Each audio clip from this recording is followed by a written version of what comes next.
Dan amalan di dunia ini terbagi dua. Ada orang yang beramal saleh, dihabiskan waktunya selama hidup di dunia itu dengan ketaatan, dengan ibadah, dengan solatnya, dengan puasanya, dengan zakatnya, dengan sedekahnya, baca Qur'annya, zikirnya, dan seluruh ketaatannya kepada Allah. Tapi ada orang yang menghabiskan hidupnya hanya untuk memikirkan dunia saja, bahkan melampaui batas sampai kemudian banyak melakukan kemaksiatan kepada Allah. Maka dua kelompok ini sama-sama menuju Allah Subhanahu wa ta'ala, tapi pertanggungjawabannya tentu akan beda. Satu hari Fudail ibn Iyad rahimahullahu ta'ala berjumpa dengan seorang kakek yang sudah berusia tua. Kemudian Fudail bertanya, kam umruk, berapa sih umurmu itu? Maka kakek ini mengatakan, situna ama, usia saya 60 tahun.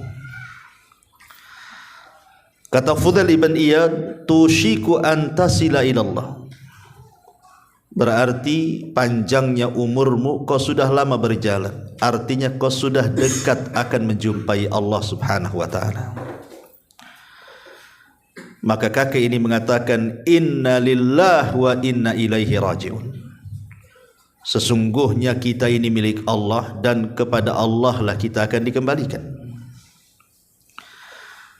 Kemudian Fudail ibn Iyad mengatakan, hal arafta maknaha, kau tahu apa makna inna lillah wa inna ilaihi raji'un itu? Maka sang kakek mengatakan, na'am araftu anni lillahi abdun wa anni ilaihi raji.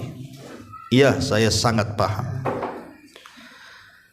bahwasannya saya ini bagi Allah adalah hamba, dan bahwasannya saya akan kembali kepada Allah Subhanahu wa ta'ala. Maka Fudail ibn Iyad mengatakan, idza arafta annaka lillahi abdun, kalau engkau sudah tahu bahwa engkau bagi Allah itu seorang hamba saja, wa annaka ilaihi raji'un, dan engkau akan kembali kepada Allah Azza wa Jal, arafta annaka mas'ul, maka engkau sudah tahu engkau akan dimintai pertanggungjawaban. Wa idza arafta annaka mas'ul fa'id lis-su'ali jawaban, dan kalau engkau tahu bahwa engkau akan ditanya, dipertanggungjawabkan atas semua perbuatan selaku hamba Allah, maka persiapkanlah untuk pertanggungjawaban itu, jawaban di hadapan Allah. Maka orang ini mengatakan, wa mal hilati yarhamukallah, kalau begitu apa saran engkau supaya aku bisa selamat di hadapan Allah dari pertanggungjawaban itu? Maka Fudail ibn Iyad mengatakan, yasirah, sangat mudah. Antattaqiyallaha fima baqi yaghfirullahu laka fima madha, agar engkau bertakwa kepada Allah Subhanahu wa ta'ala terhadap sisa yang ada padamu, maka Allah akan mengampuni apa-apa yang telah lewat dari dosa-dosamu. Kata beliau, engkau harus bertakwa, sekarang usiamu masih ada, maka yang ada ini gunakan untuk ketakwaan, begitu. Kalau engkau terus bertakwa dalam usiamu ini sampai engkau meninggal, maka Allah akan ampuni dosa-dosa yang telah engkau perbuat di waktu yang lalu. Begitulah nasihat Fudail ibn Iyad kepada laki-laki ini, bahwa kita semua akan menghadap Allah Subhanahu wa ta'ala. Makanya Allah Subhanahu wa ta'ala mengatakan, ya ayyuhal insan innaka kadihun ila rabbika kadhan famulaki, wahai manusia, sesungguhnya kalian telah bekerja keras menuju Tuhanmu, maka pasti engkau akan berjumpa dengan Tuhanmu. Dan ini semakna dengan ayat-ayat yang banyak dalam Al-Quran. Sebut saja Allah Subhanahu wa ta'ala mengatakan, inna ilaina iyabahum thumma inna alaina hisabahum. Sesungguhnya kepada kamilah mereka akan kembali, dan sesungguhnya kewajiban kamilah membuat perhitungan atas mereka. Dan ini juga semakna dengan surah Al-Baqarah ayat 28, kaifa takfuruna billahi wa kuntum amwatan fa ahyakum thumma yumitukum thumma yuhyikum thumma ilaihi turja'un. Bagaimana kalian bisa kufur kepada Allah? Dulu kalian tidak ada. Kami yang hidupkan kalian, kami yang wafatkan kalian, kami yang hidupkan kembali kalian, kepada Allah lah kalian dikembalikan. Dan ini juga semakna dengan firman Allah Azza wa Jal, alladzina idza asabathum musibatun qalu inna lillahi wa inna ilaihi raji'un. Dan orang-orang apabila ditimpakan musibah kepada mereka, maka orang-orang yang sabar mengatakan sesungguhnya kami milik Allah dan kepada Allah lah kita akan dikembalikan. Dan juga semakna dengan surah Al-Ankabut ayat 5, man kana yarju liqa Allah fa inna ajalallahi la'atin wa huwas samiul alim. Barang siapa yang berharap berjumpa dengan Allah, maka sesungguhnya ajal yang ditentukan oleh Allah itu sudah dekat dan akan datang. Dan ini juga semakna dengan surah Al-Baqarah juga ayat 46, alladzina yadhunnuna annahum mulaqu rabbihim wa annahum ilaihi raji'un. Dan orang-orang yang yakin mereka akan berjumpa dengan Rabb mereka, dan mereka yakin mereka akan kembali kepada Allah Subhanahu wa taala. Dan ini juga semakna dengan surah Al-Baqarah 223, wattaqullaha wa'lamu annakum mulaqu. Bertakwalah kepada Allah dan sesungguhnya kalian pasti akan berjumpa dengan Allah. Ini sebuah keyakinan yang harus ditanamkan bahwa kita akan berjumpa dengan Allah. Makanya dalam ayat ini Allah ingatkan kita akan berjumpa dengan Allah. Coba bayangkan kalau seandainya kehidupan kita penuh dengan kesyirikan, penuh dengan bid'ah, penuh dengan maksiat, penuh dengan kemungkaran-kemungkaran, kemudian kita mati berjumpa dengan Allah. Kira-kira apa yang akan kita hadapkan di hadapan Allah? Tapi sebaliknya orang-orang yang beramal saleh, maka mereka akan senang. Dari sini Aisyah Ummul Mukminin radhiyallahu anha mengatakan, apa kata Aisyah? Aku mendengar Nabi sallallahu alaihi wasallam bersabda, man ahabba liqa Allah ahabballahu liqa'ah, wa man kariha liqa Allah karihallahu liqa'ah. Barang siapa yang cinta berjumpa dengan Allah, maka Allah akan cinta berjumpa dengan dia. Tapi siapa yang benci berjumpa dengan Allah, maka Allah benci berjumpa dengan dia. Aisyah bertanya, ya Nabi Allah, akarahiyatul mauti, wahai Nabi Allah, bukankah kematian itu sesuatu yang dibenci?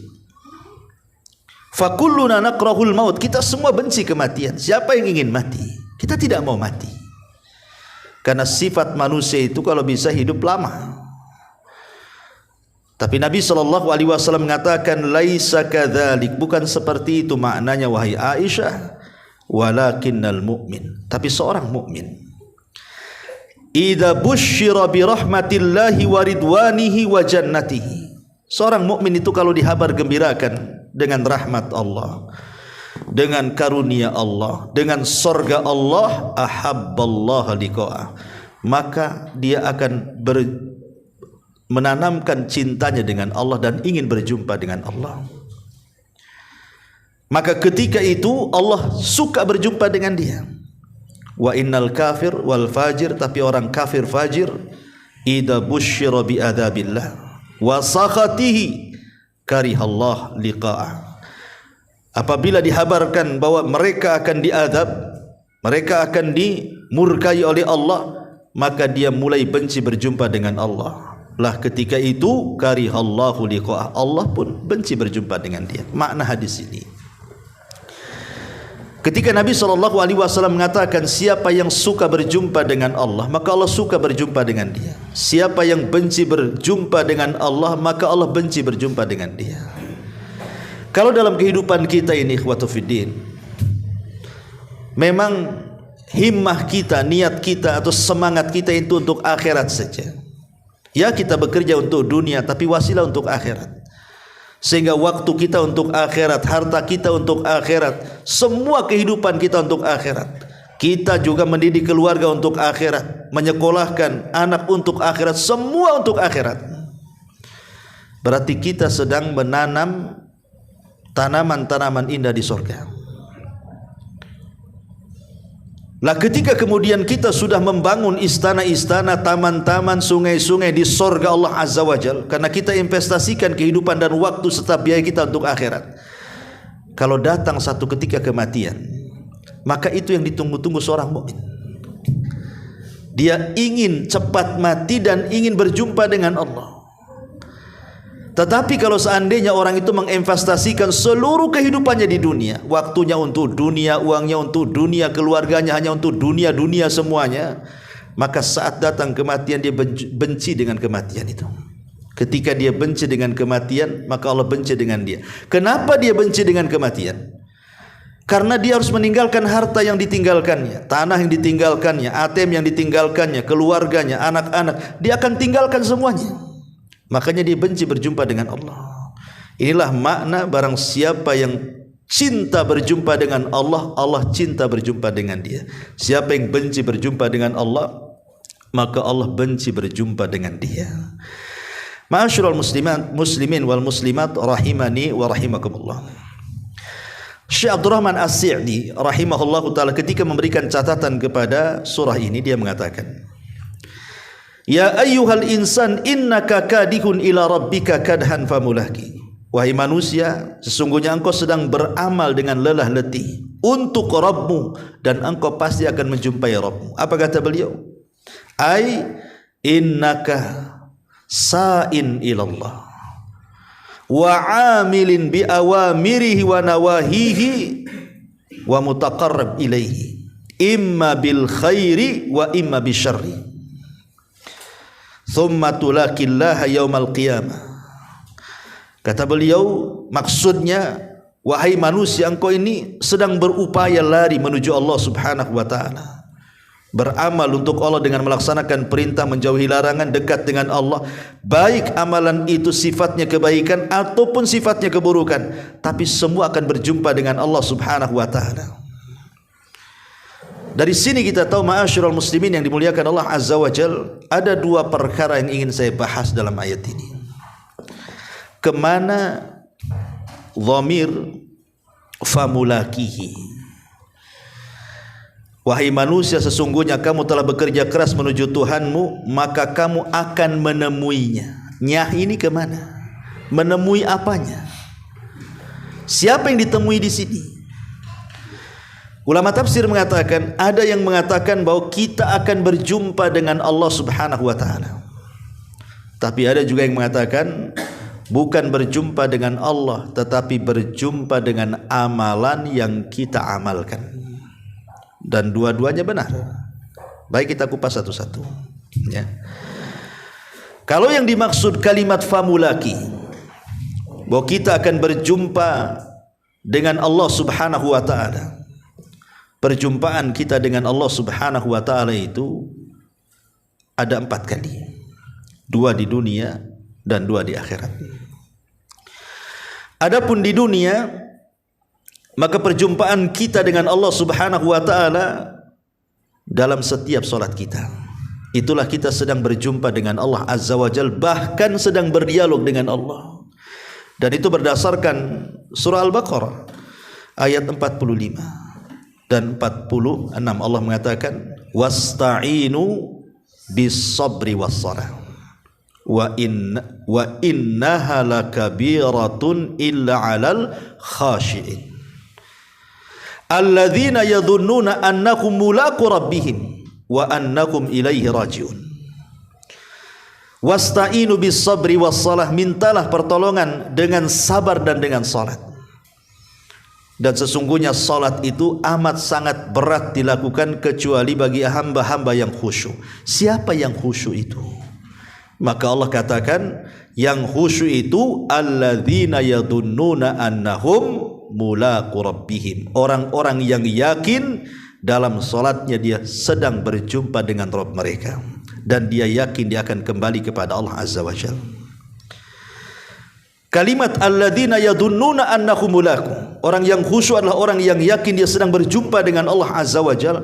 Artinya bahwa perjumpaan kita dengan Allah di dunia adalah dengan salat. Makanya Nabi SAW mengatakan apa? Aku bagi dalam hadis qudsi, kata Allah berfirman, aku bagi salat itu nisfaini, dua bagian. Separuh bagian untukku kata Allah dan separuh bagian untuk hambaku.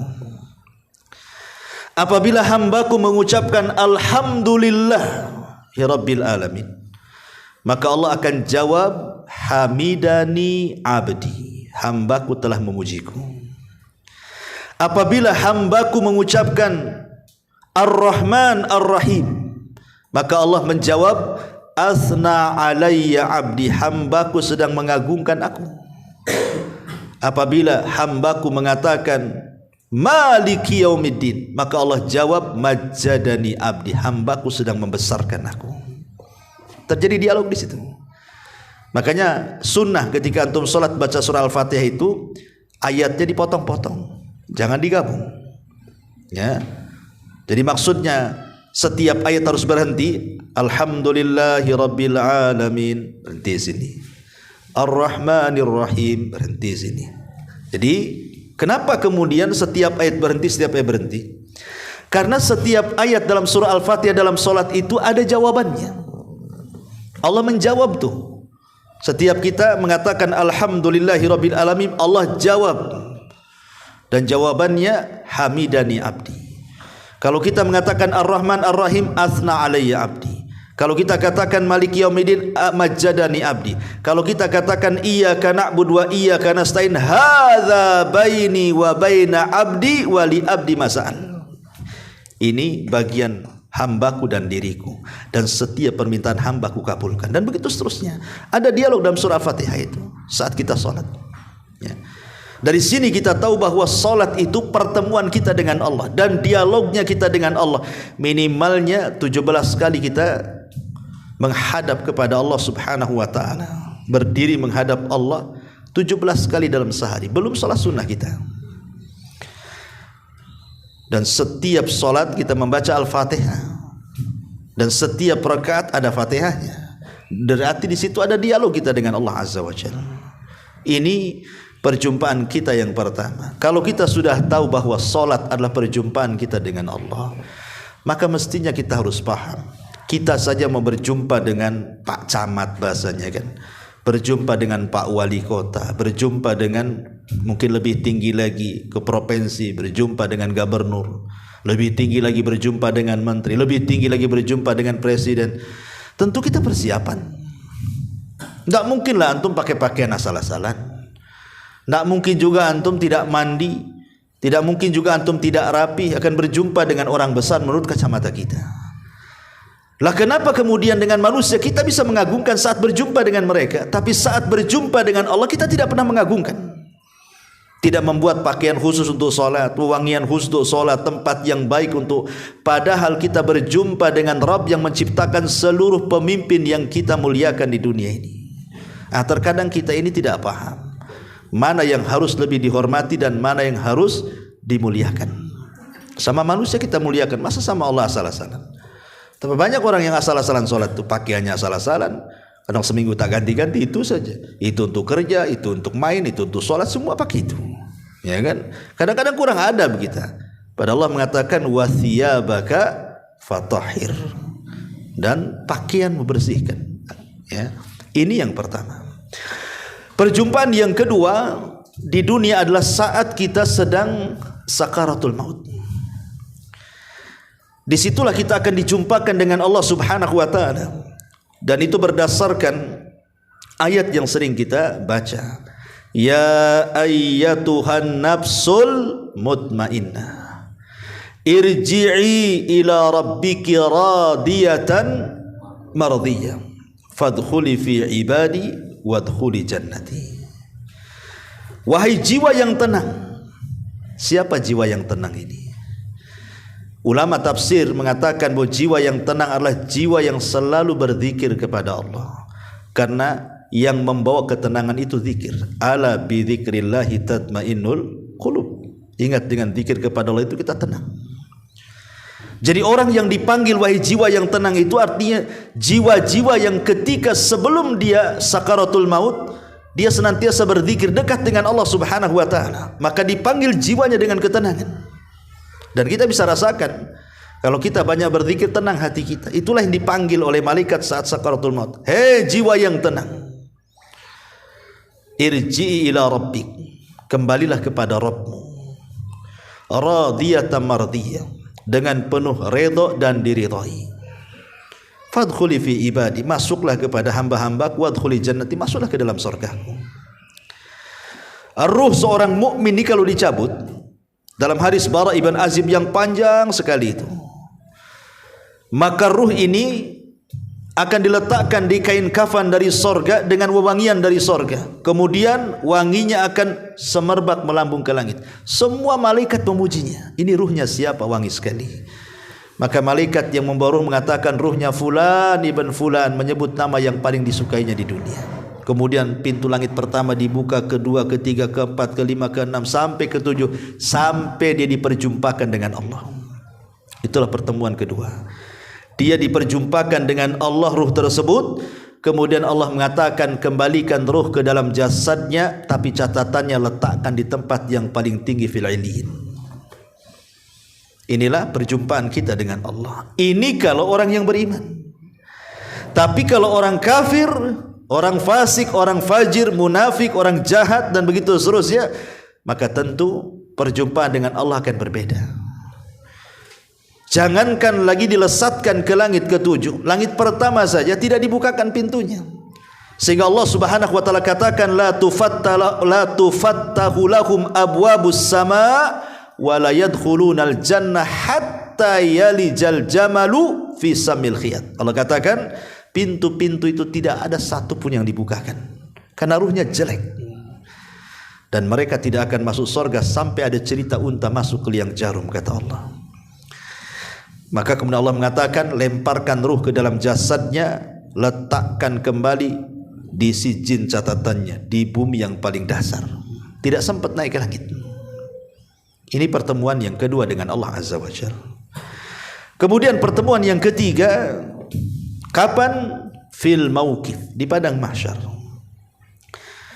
Ketika kemudian Allah Subhanahu wa taala mengatakan waji'a bi jahannam, dan ketika Jahannam kemudian didatangkan. Dan Jahannam ini neraka yang sangat besar karena talinya saja 70.000 tali kekang. Satu tali kekang 70.000 malaikat yang menggeretnya. Besar Jahannam itu. Maka malaikat datang, wal malaku saffan saffan, malaikat akan berbaris-baris. Manusia tidak bisa keluar dari situ karena dijaga para malaikat. Mau keluar kemana? Di situlah Allah Subhanahu wa taala akan datang menemui hamba-hambanya. Syekhul Islam Ibn Taimiyah rahimahullahu taala, beliau membuat ataupun mengatakan di sini tentang khilaf para ulama, apakah saat Allah menampakkan dirinya di mauqif di padang mahsyar itu orang kafir juga melihat ataukah hanya orang-orang yang beriman saja?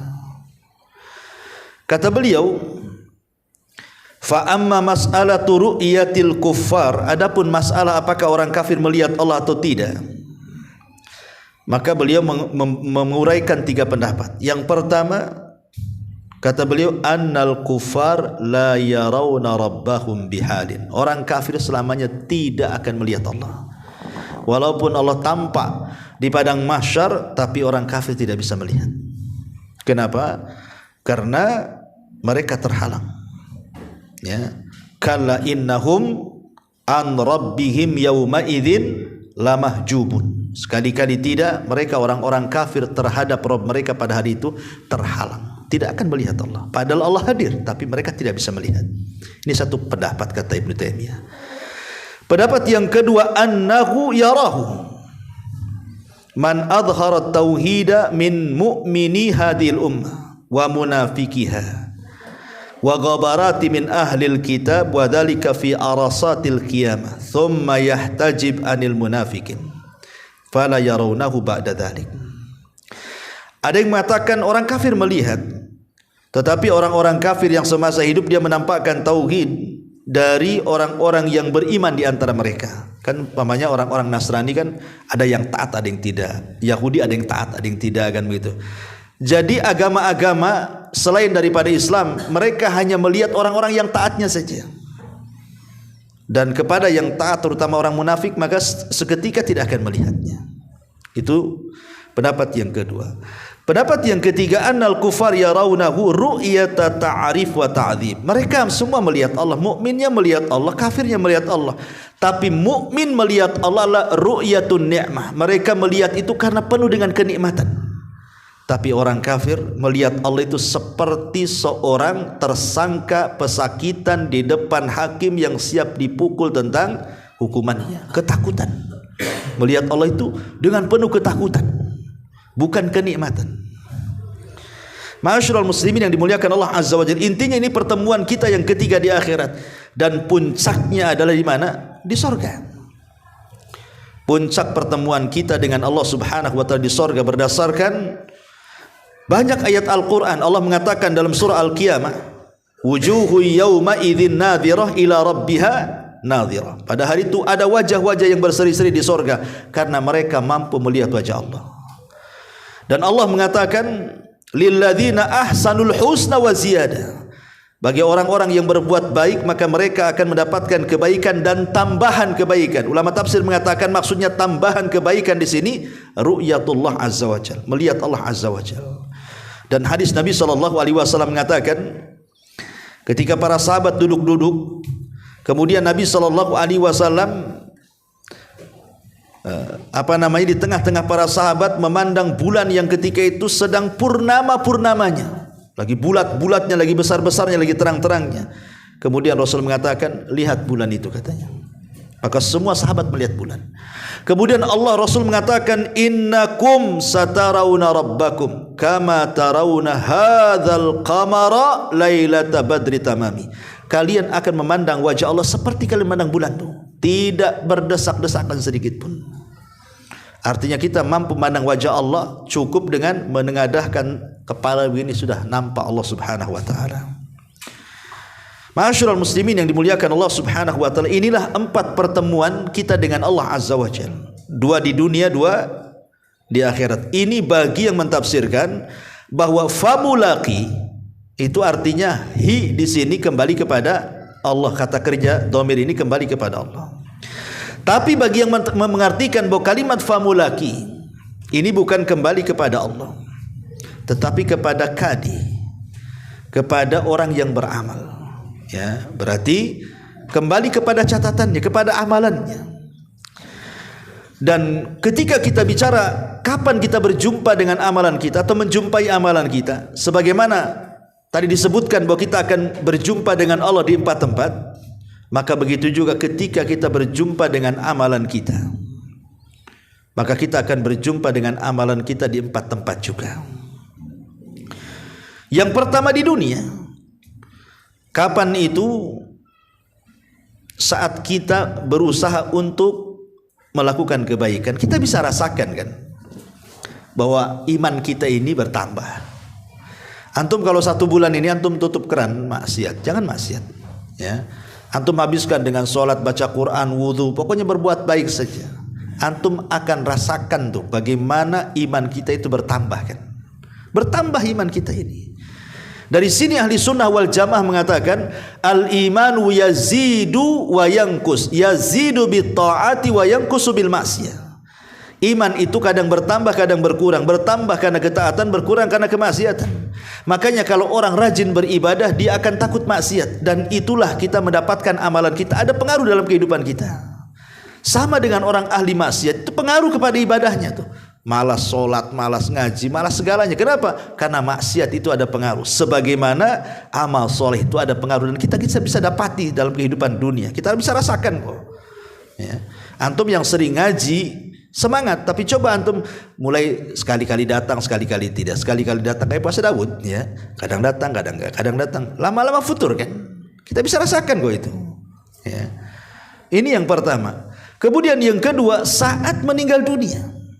Nabi SAW mengatakan dalam hadis yang disepakati Bukhari Muslim dari Anas bin Malik radhiyallahu an, kata Nabi SAW, yatba'ul mayyit salasatun, yang akan mengiringi jenazah sampai kuburan itu 3 perkara. Jadi kalau antum meninggal, kemudian antum dibawa oleh keranda sampai ke kuburan, maka yang mengikuti antum itu 3. Apa itu? Pertama, ahluhu, keluarganya. Keluarga antum akan ikut ke kuburan. Yang kedua, maluhu, hartanya. Kemudian yang ketiga, amaluhu, amalannya. Kata Rasul, fayarji ithnani wa yabqa wahid. Yang 2 balik ke rumahnya, keluarga dan hartanya, dan yang 1 akan masuk ke dalam kuburannya. Apa itu? Amaluhu, amalannya. Berarti amalan kita ini akan masuk ke dalam kuburan kita. Kalau kita sudah tahu bahwa yang mengikuti kita ke kuburan itu 3 perkara. Pertama, keluarga kita. Kedua, harta kita. Ketiga, amal kita. Dan yang masuk amalannya. Lalu buat apa kemudian selama kita hidup, kita selalu lebih memperhatikan keluarga dari segi dunia bukan akhirat, ataupun lebih mementingkan dunia dan sama sekali tidak terbentik adanya akhirat.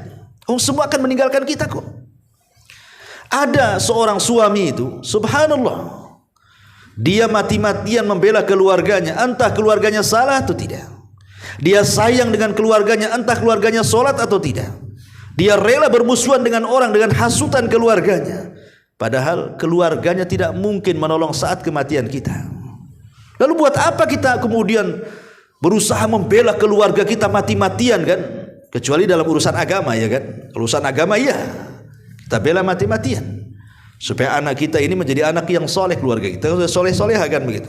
Tapi kalau kemudian mati-matian musuhan dengan orang hanya membela keluarga, ketika antum mati keluarga pulang nggak ada yang nolong kita kok. Ataupun orang yang menghabiskan waktunya hanya duit, harta, dunia saja, toh kalau sudah mati itu juga akan dibawa kok. Sak kaya-kayanya orang di dunia ini kalau mati apa yang dibawa ke kuburan tuh? Kain kafan juga lah. Kain apa emangnya kain yang mahal? Semua kain kafan. Lihat saudara-saudara kaya-kaya itu kalau mati ya kain kafan itu yang dibawa. Tetapi kata Nabi SAW, wa yabqa wahid, yang 1 akan tetap masuk ke kuburannya. Apa itu? Amaluhu, amalannya. Nah, berarti dari sini kita tahu bahwa amalan kita akan berjumpa dalam kubur. Seperti apa amalan kita akan berjumpa dalam kubur itu? Disebutkan dalam hadis yang sahih dan banyak sekali jalannya. Jadi ketika kemudian setiap ruh yang sudah disatukan dengan jasadnya itu dalam kuburan, maka Allah Subhanahu wa taala akan memerintahkan 2 malaikat Munkar dan Nakir untuk bertanya 3 soalan. Man rabbuk, siapa Rabbmu? Man nabiyuk, siapa nabimu? Ma dinuk, apa agamamu? Kalau dia sanggup menjawab, yusabbitullahu alladhina amanu bil qauli tsabit, Allah tetapkan jawaban orang-orang yang beriman itu. Maka Allah Subhanahu wa taala akan mengatakan dari langit dan mengatakan, ang sadaqa abdi, hambaku telah benar. Hambaku telah benar. Ketika itu kata Rasul apa? Tsumma ya'tihi atin hasanul wajhi thayyibur rihi hasanus thiyabi.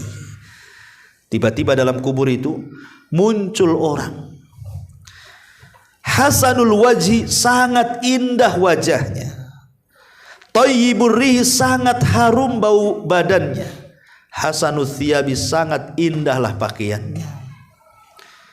Qala fayaqulu lahu ya hadha abshir biridwanillah wa jannatin fiha na'imun muqim. Tiba-tiba orang yang baik rupanya ini ngomong pula sama orang yang di kuburan itu, berbahagialah wahai fulan, engkau sudah mendapatkan redha Allah, engkau sudah dijanjikan sorga-sorga yang penuh dengan nikmat yang akan mengekalkan kamu dengan kenikmatan itu. Kemudian fayaqul, dia mengatakan, wa anta fabasyarakallahu bi khairin faman anta la wajhuka al wajhul yubashiru bil khairi. Maka orang yang di kuburan ini heran. Kok orang ini datang menghibur kita dalam kesendirian kita dalam kuburan itu, tiba-tiba dia menghibur kita dan mengatakan engkau sudah mendapatkan redha Allah, engkau sudah mendapatkan surga yang penuh dengan nikmat. Maka dia mengatakan, demi Allah, apa kata dia?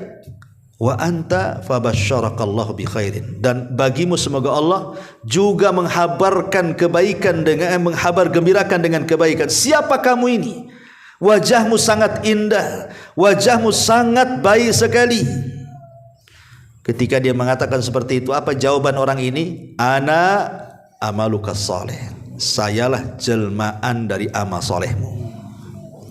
Sayalah jelmaan dari amal solehmu. Kemudian dia mengatakan, fa wallahi, demi Allah, ma alimtu in kunta lasari'an fi ta'atillah bati'an an maksiatillah fajazakallahu khaira. Maka dia katakan, demi Allah, selama di dunia aku tahu engkau orang yang paling cepat dalam ketaatan dan engkau yang paling lambat untuk melakukan kemaksiatan, kata orang ini. Maka semoga Allah membalas kamu dengan kebaikan. Kemudian orang yang di kuburan itu membalas, wa anta fajazakallahu khairan, engkau juga semoga Allah membalas kebaikanmu. Ketika kemudian orang ini terus menghibur orang yang di kuburan, apa kata Allah? Tsumma yunadi munadi minas sama. Maka Allah perintahkan ada pemanggil dari langit. Kemudian memanggil, aniftahu lahu baban ilal jannah, bukakan pintu dari sorga.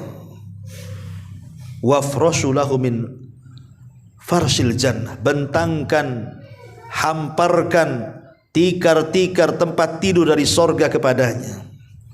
Kemudian fayuftahu lahu babun ilal jannah, tiba-tiba pintu sorga dibuka.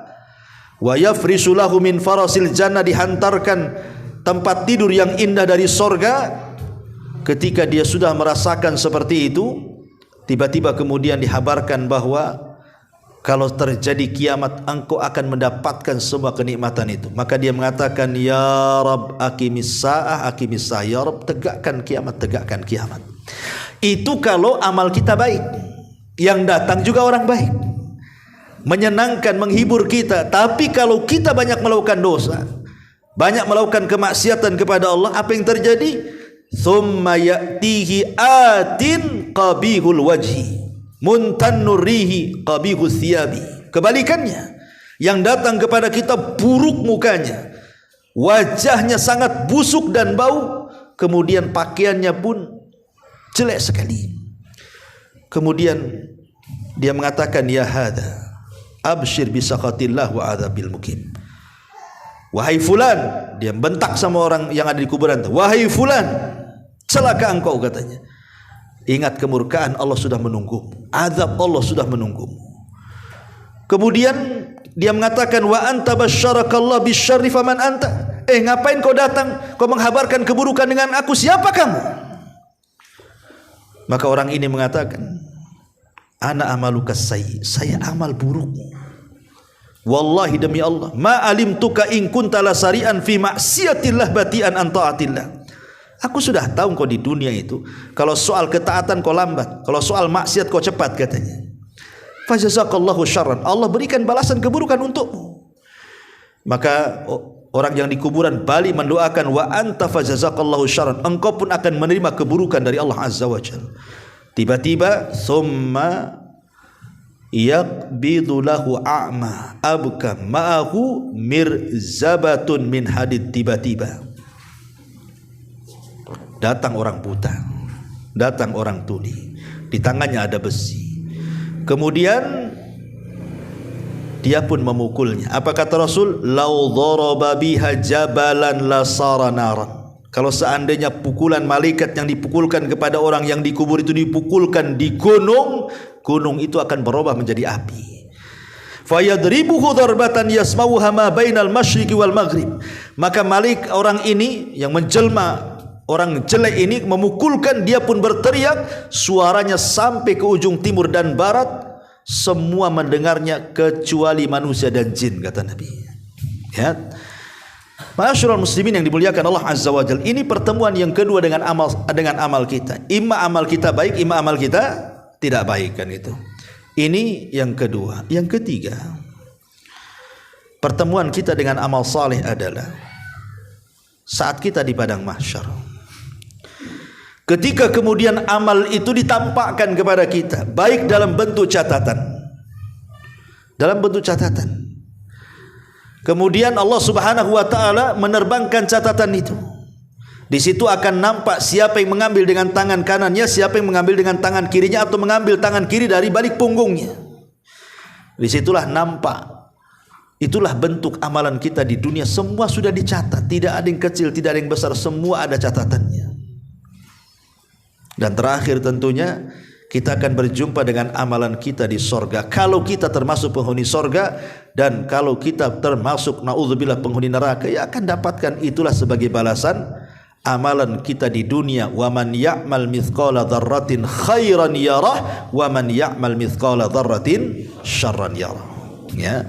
Makanya Allah Subhanahu wa taala di sini mengatakan, ya ayyuhal insan innaka kadihun ila rabbika kadhan famulaqin. Wahai manusia, sesungguhnya kamu bekerja keras. Penat kita hidup di dunia itu kan. Penat. Orang melakukan kesyirikan itu dikiranya antum mudah, tidak. Terkadang pakai modal. Terkadang juga harus pakai ongkos karena kesana kemari datang ke kuburan.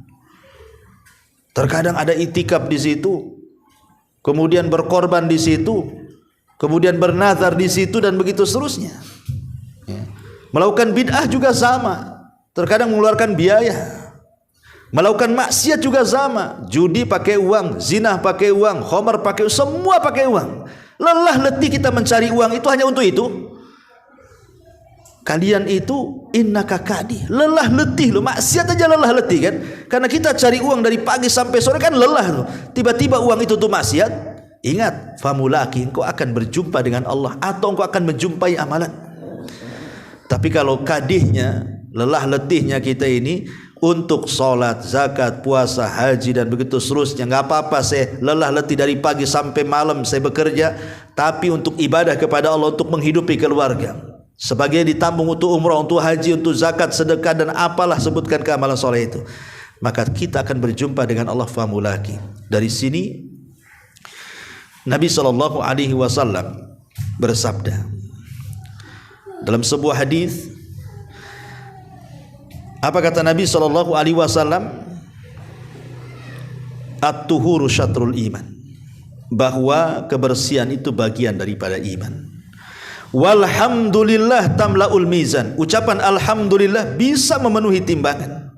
Wa subhanallah walhamdulillah, ucapan subhanallah dan ucapan alhamdulillah tamla'ani ma bainas sama'i wal ardh, bisa memenuhi antara langit dan bumi. Wassalatu nur, salat itu cahaya. Wassadaqatu burhan, sedekah itu bukti. Wassabru dia, sabar itu cahaya. Wal Qur'anu hujjatun laka wa alaika, dan Quran bisa menjadi hujjah untukmu atau kepadamu. Apa kata Rasul di akhir hadis? Kullun nas yagdu fabai'un nafsah famu'tikuha au mubikuha, kata Rasul. Ini syahidnya di ujung hadis. Nabi SAW mengatakan setiap manusia itu keluar dari rumahnya, mereka hendak menghabiskan waktu-waktunya. Ada yang menghabiskan waktunya untuk membinasakan dirinya, tapi ada juga yang menghabiskan dirinya untuk membebaskan dirinya dari azab Allah Azza wa Jalla. Begitulah manusia. Manusia di dunia ini, imma dia menghabiskan waktunya untuk neraka, atau imma dia habiskan waktunya untuk surga. Milih, tinggal milih saja. Allah sudah kasih akal kok sama kita, dan kita sudah yakin kita akan berjumpa dengan Allah Subhanahu wa taala.